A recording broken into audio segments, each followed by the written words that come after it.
He's still young. He's not afraid of me and questions respect. What can be said from Sidewinder to Sidewinder?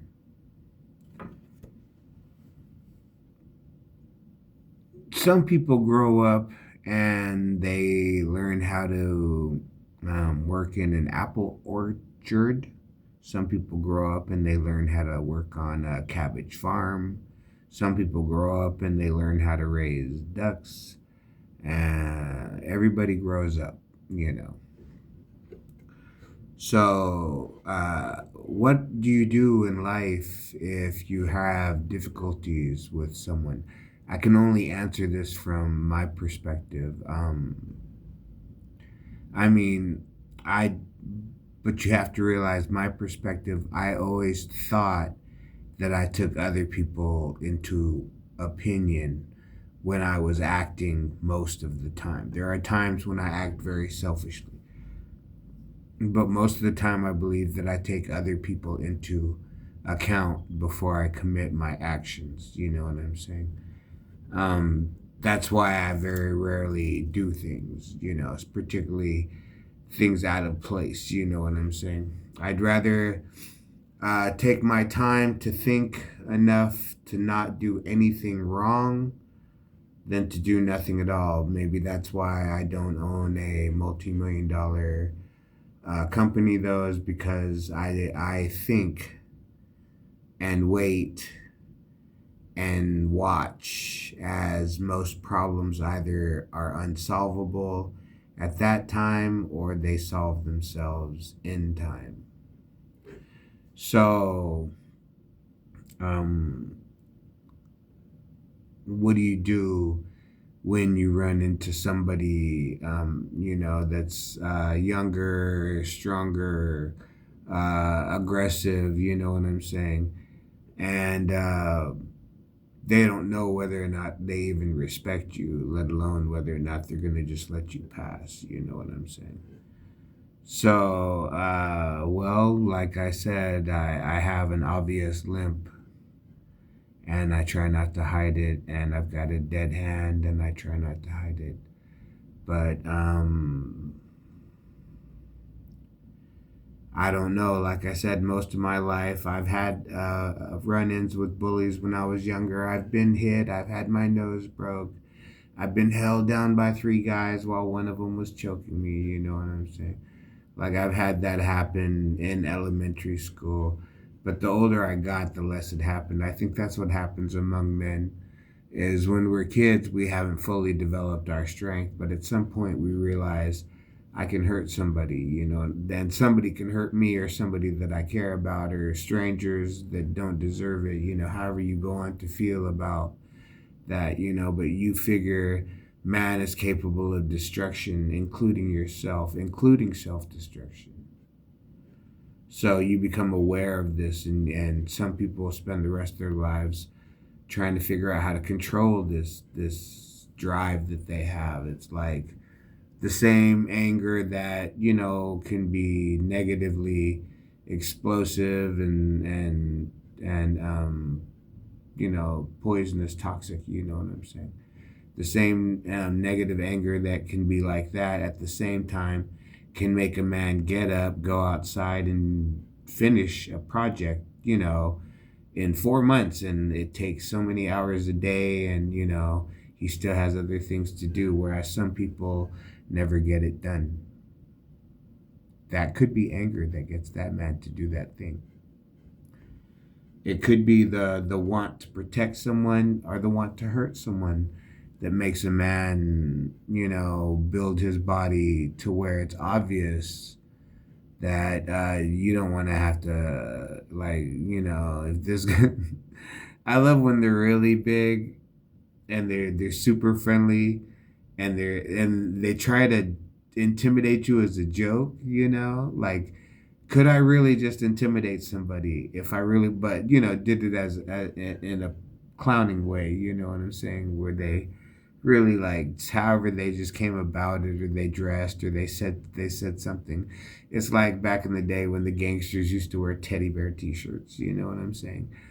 How bad can it be, you know what I'm saying? So you see these big, huge, swollen guys, and they try to joke, and it's like, no, bro, you're so big that it's scary. Like, you don't understand. It's like, go sit next to a like a Rottweiler, like some 185-pound Rottweiler or something like that, and then you'll understand what it's like when you come standing next to me. You know what I'm saying? So I mean, that's how some people. I still feel that sometimes. I'm like, damn, bro. Like, if this guy flipped out right now and started doing whatever he was gonna do, I don't know. I'm gonna match. I don't know what I would do. Maybe pull my baseball cap down and pretend to be asleep. I don't know. Like, when I was younger, I just take them out. You know what I'm saying? But now that I'm all older, I'm like, man, I really don't know. Like, if it really came down to it, what could I possibly do? Get through it, you know what I'm saying? I figure I would get away. But like I said, tonight I was at the laundromat doing laundry, and these people came in at the last minute, and sketchy, and it's like, oh, I just need to do one load, two loads, and she's like, no, it's too late, I gotta close. And they're like, well, can we just wash and then we won't even dry? And she's like, oh, but you gotta get out of here by 9. And I was like, man, this is perfect setup to get robbed, you know what I'm saying? Oh, just let us do this. And then they'll just be her and the worker and the locked doors, and it's after hours, and you know what I'm saying? I hung out for a minute or two, but like I said, what can I really do? I mean, the lady that's working has more experience dealing with people in that way than I do. You know what I'm saying? I mean, like, at least that was the benefit that I had growing up in the army, was that I would know my enemy. My enemy would be from another country, spoke another language, wore a uniform, had a different gun, had a different airplane, had a different ideology. That's why we were at war with them. So when I grew up, I always figured I didn't have an enemy because I was too young to be a soldier. You know what I'm saying? I mean, why am I going to hate on Billy? Why am I going to hate on anybody else? I mean, what do you want that I have that you think that you could possibly take from me that you couldn't just ask for? You know what I'm saying? Um, so I really had very few enemies. You know what I'm saying? Like, I remember there's this one guy. Well, he was on the football and the wrestling team, and he's all, "Hey, man, let me see how long it takes for me to put you in a rear naked choke and choke you out." And I was like, from standing, from behind, like, if I just came up and put you in this choke, how long would? And I thought, well, you can try to put me in the choke, but I'm going to try to get out. I want to see if I could get out of this thing. So he locks the choke, and like I said, he starts counting 1,001. Anyway, I can go 3 seconds before I black out. But he said the second I let off the choke, I just started fighting again. You know what I'm saying? So I made it 3 seconds until I blacked out, and then this other kid, my friend Tony, that was also on the football and wrestling team. He was our heavyweight. He said, "Hey man, let me do that." This was like 2 or 3 months later, and I was like, "Okay." And I think I made it 5 seconds. Anyway, it took a little bit longer, but I and then when I trained BJJ and submission grappling and wrestling and all that stuff, when we would open rules, you could rear naked choke if you got it. And man, I've gotten guys and I've tried to go for it and they'll fight their way out of it until I'm tired, but I'm telling you, I get hit by that thing and it's nights out. You know what I'm saying? Like, somebody gets a good body lock on you and they start going for a rear naked choke. Oh man, you know. So But at my age, I don't know, would I really, attempt to submit some guy for, disrespecting me on the street? You know what I'm saying? No, you know what I'm saying. But if some guy broke into my apartment, would I, throw the baseball bat at him and then go for him? You know what I'm saying? I don't know. I hope so. Yeah, why not? You know what I'm saying? I mean, it's not that I keep saying, like, I hope I would do something, like I wouldn't do shit if it came down to it. It's just I hope if I would try to do something, it would be effective. Like, I hope I could stand up and fuck this guy up. Rather than, oh, I hope I stand up and say something and I hope he doesn't beat me up. You know what I'm saying? I mean, I don't tell half the story. It's like, yeah, at my age and all this, I have doubts. You know what I'm saying? Like, wow, like it takes 5 additional minutes for me to walk from here to there, and I get tired, and but then at the same time, like I said, as nobody called out my limp. Nobody's said, oh, give me $1. Nobody's done any of that. Nobody's, you know what I'm saying? One time they told me to go to a certain register because it was for people that couldn't stand in a long line, and I was like, oh, well, thanks for that. I mean, I don't mind that, but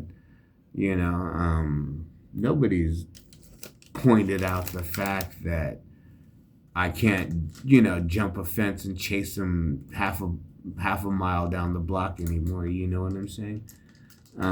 There was a time in my life where I kept my body up for reasons like that. Like I said, I've had values that I was willing to stand up for. And I knew that people out there were willing to stand against. I mean, there was a line in the sand, and I was on one side, and I had people on the other side, and so I weightlifted and did the whole taekwondo, kickboxing, MMA, so that if it ever came down to it, I would have better chances of coming out of the fight victorious.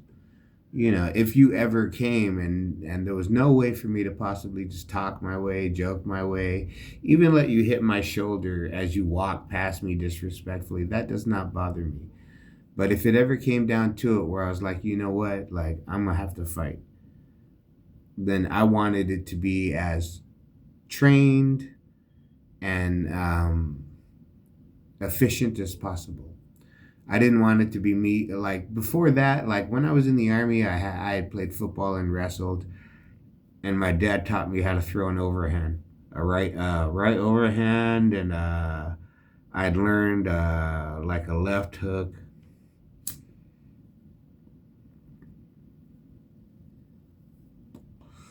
Basic stuff like that. So my fighting style was, I'm going for knockouts, or I'm going to take you to the ground and I'm going to dominate you, or I'm going to tackle you to the ground and then I'm going to dominate you. But, after training all the other things, it's like, okay, I have a little bit more finesse, theoretically. I have an understanding of a wrist lock, and like I took a self-defense class, and there was attack and there was defense, and I took the defense class. I took the self-defense defense class. So he taught us a bunch of locks that started from the fingers.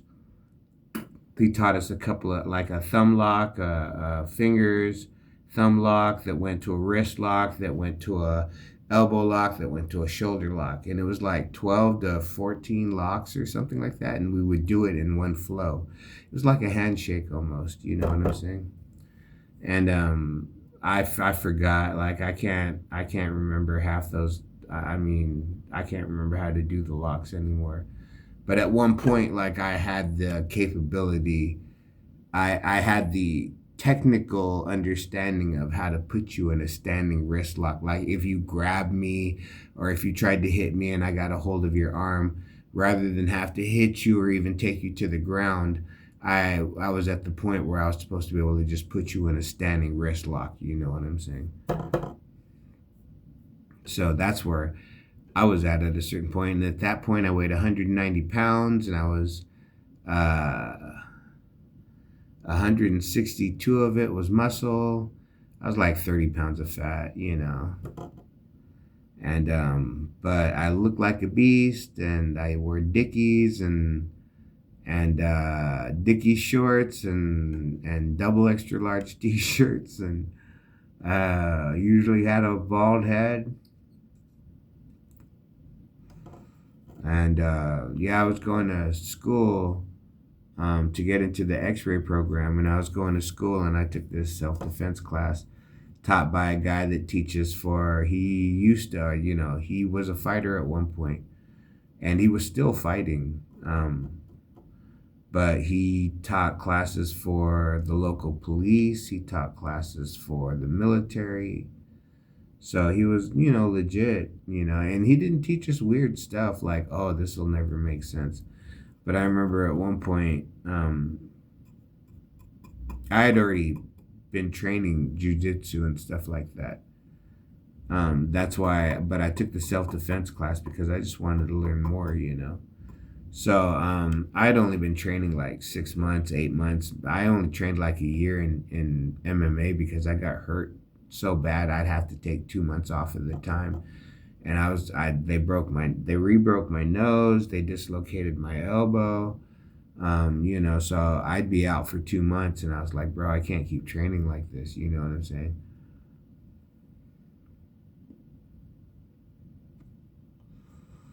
So I take the self-defense class and he has a assistant, and this assistant carries knives on him. And I'm one of those people, I don't carry knives. So he's teaching us how to do this move. And the assistant is on me. There's like 26 students. There's the professor and there's one assistant. So at one point, the assistant's on me. And he's all, oh, do this, do that. And I said, look, you couldn't get me in this shit. I said, if we started off, you couldn't get me in this shit. So the last day of class is there, and it's me and the assistant, and we're not the last day, but like the last week of class, it's me and the assistant, and we're going over just, you know, oh, now that it's the end of class, show me what you got. And he comes over and he's like, okay, let's roll, you know what I'm saying? And you got to remember, this guy, we were dressed for street combat. So we were wearing clothes that we would wear in a fight. I wore like Hawaiian, I wore like board shorts and t-shirts, you know what I'm saying? Because it was summertime.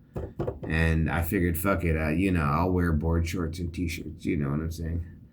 But so I'm rolling with my board shorts and t-shirts and you know, Vans or whatever.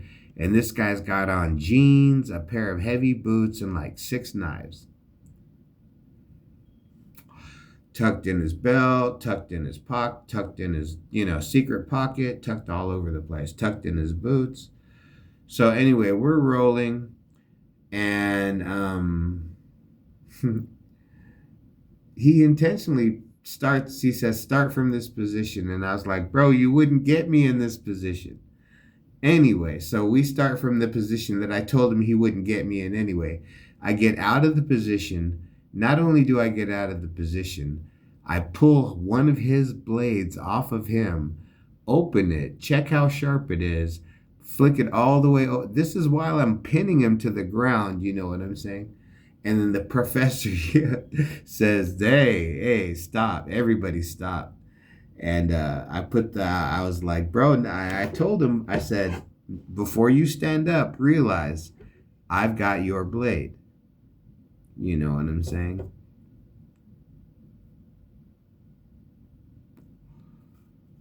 Because one of the things I've always realized, um, any weapon can be used to, like, if you pull out a weapon on somebody, they can take that from you and use it against you if you don't use it first to its effect. So like if you pull out a knife on somebody, the concept is if you continue to attack me, I will use this knife. Not, oh, here's a knife. Now I've escalated the fight by pulling in a knife. I hope you don't take it from my trembling hand and use it against me. You know what I'm saying? So, like I said, I don't carry blades on me because personally, I don't want to have somebody bleeding to death all over me. You know what I'm saying? Like I said, I know a couple of chokes, I know a couple of locks. Yeah, that's good enough for me. You know what I'm saying? And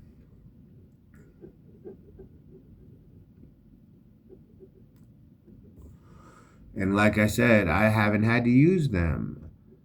You know, I haven't trained in 20 years. I probably haven't trained in 20 years, and I haven't had to use it. You know, I mean, I haven't stopped in a robbery at a gas station. You know, I haven't seen a robbery at a gas station, and I live in a impoverished, you know, underrepresented community, you know, in Southern California, and we're not robbing gas stations and all that other shit. Like I said, I don't have people looking at my limp in my hand and thinking, pray. You know what I'm saying? Um, this community, I don't fear that. I don't fear that the minute I can't fight off the homeless people, that they're just going to start demanding money from me. You know what I'm saying? Like I said, there's one or two of them among them, but, you know, there's always one or two of them among them. You know, and like I said, I still, you know, I was doing laundry. Sun went down at like 7:45. I got out of the laundromat at 8:53. You know, I mean, I was walking down the street in the dark. So what can I say? With a bag full of laundry, because you know, hey, I got a couple dollars, and you know, I wanted to wear a specific shirt, you know, and might as well go with some matching jeans. Well, might as well just do a load of laundry, and then you got clothes for the next week. You know what I'm saying? I tell myself, if I'm gonna smoke the green, I'm gonna do laundry. I'm gonna do my I'm gonna wash my dishes. I'm gonna wash my pots. You know what I'm saying? I mean, I could do more laundry. I could be better, but at the same time, I have clean clothes. I also have a bunch of dirty ass clothes. But then, at the same time, like I said, it's like I have a really small closets in this place. Like these were truly bachelor apartments, but I think my apartment was built like in the 60s or the 70s, and it has like the dining area is part of the living room, or you know, in the actual kitchen the dining area is, you know, enough for a single chair and a single table. There's not even enough for a four-person table in the kitchen, you know. So these were definitely bachelor apartments back in the 60s and the 70s. So like I said, you know, this guy, I've known him for a while. I know him through my old neighbors. And, you know, he doesn't know whether or not deserve the chess piece. He doesn't know whether or not I deserve the piece of, you know, my apartment, not having people come over asking me for favors, or asking me if I want to buy crystal because I don't smoke meth, or asking me if they can bring their girl and fuck her in my room. This when I first moved in, this guy actually asked that. And I was like, bro, I really don't know how you guys get down, but I'm not letting you just come romp in my room, bro, because you ain't got no other place. I was like, you know, I'm not going to say what I said, but let's just say he came by another time without the girl, and I treated him like a bad 15-year-old runaway girl in front. I didn't want to do it in front of nobody else, but I'm like, bro, don't try to man up on me. You know what I'm saying?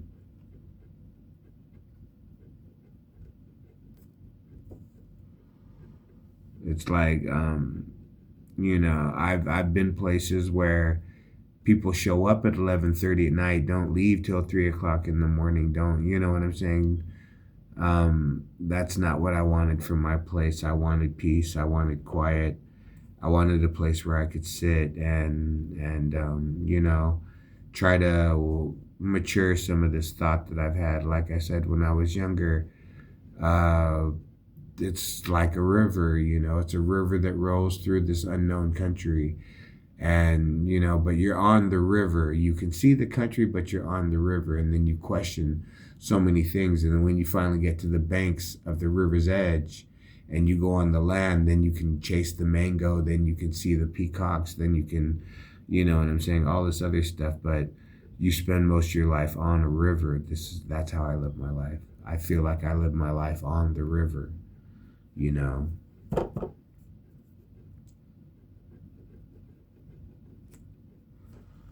And thanks to the government, and me being a veteran and me not getting involved in selling illegal drugs or letting people rent my room from me. I've kept my housing for 10 years. You know what I'm saying? So I'm on the river, but yet the government has found me a little hut. And my mom gave me a rice machine, so I have a place where I can come eat my rice and the fish that I catch on the river. You know what I'm saying? Um, and in Siddhartha, in Herman Hesse's Siddhartha, Siddhar- uh, Siddhartha learns the lesson sitting by the river's edge. He begins to hear all the voices that he's ever heard, every conversation that he's had in the past. And he sees it flowing as this river. And the river itself has its own power to it, its own life to it. So he every time he listens to the river, it cleanses his mind by purifying his thoughts. You know what I'm saying? So he begins to hear life as a river, something that cleans, something that moves people, something that brings life. You know what I'm saying? And it allows his body to age, but yet he's as eternal as the river, you know.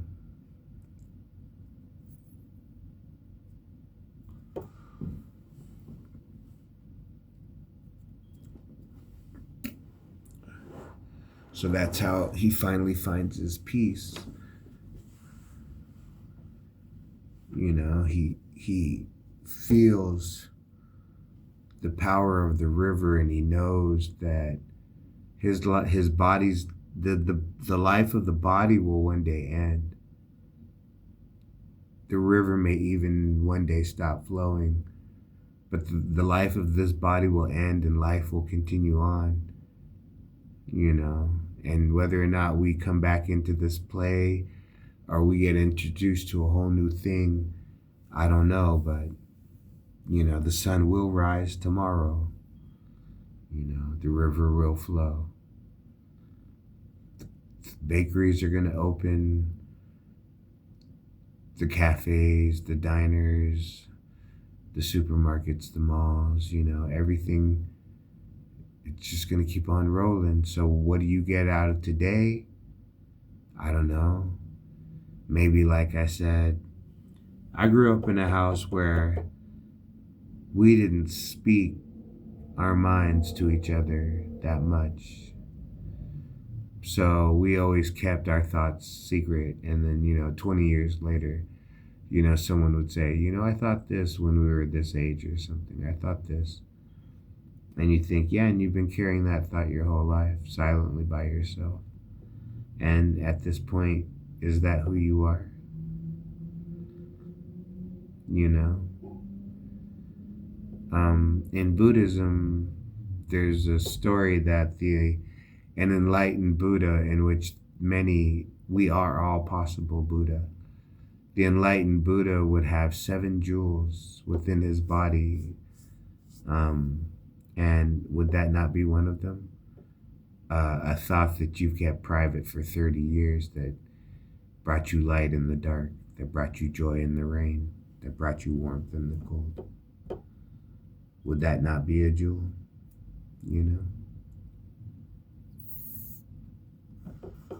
So the continual evolution of the East Coast beat. The military says when you engage a threat, well, this is when we were at our threat level, we could elevate to the level that they were at, but we couldn't go any farther. Therefore, if they had rifles, we could have rifles. If they had this, we could have that.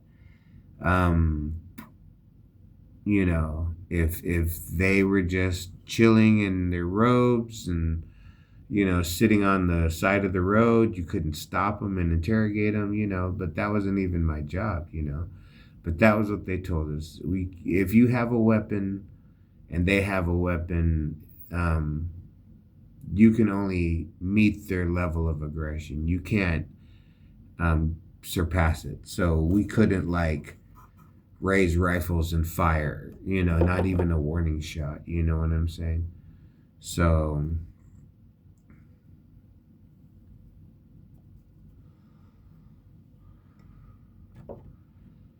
that's how it was in the military. And most of my life, I've pretty much, I played the defense? Yes, I do. I've always played the defense. I played defense in football. I played defense in soccer. Wrestling is pretty defensive, you know what I'm saying? Because no matter how good your offense is, if the other guy is just a half second quicker and you don't know how to defend, you're done, you know what I'm saying? MMA is the same way. When I had a coach tell me he spent the first 6 months just learning how to not get choked and not get locked, wrist locked and elbow locked and, not have his guard pass, you know what I'm saying? He spent the first 6 months just getting choked out every day, learning what not to do. You don't step in that stuff as an expert. You may have a natural trait and stuff like that, but one thing I noticed about my gym is you push a little too hard, somebody's going to push back, you know what I'm saying? Because ego is, you know what I'm saying? Like I said, what does a Sidewinder say to a Sidewinder? You know what I'm saying? The continual evolution of the East Coast beat.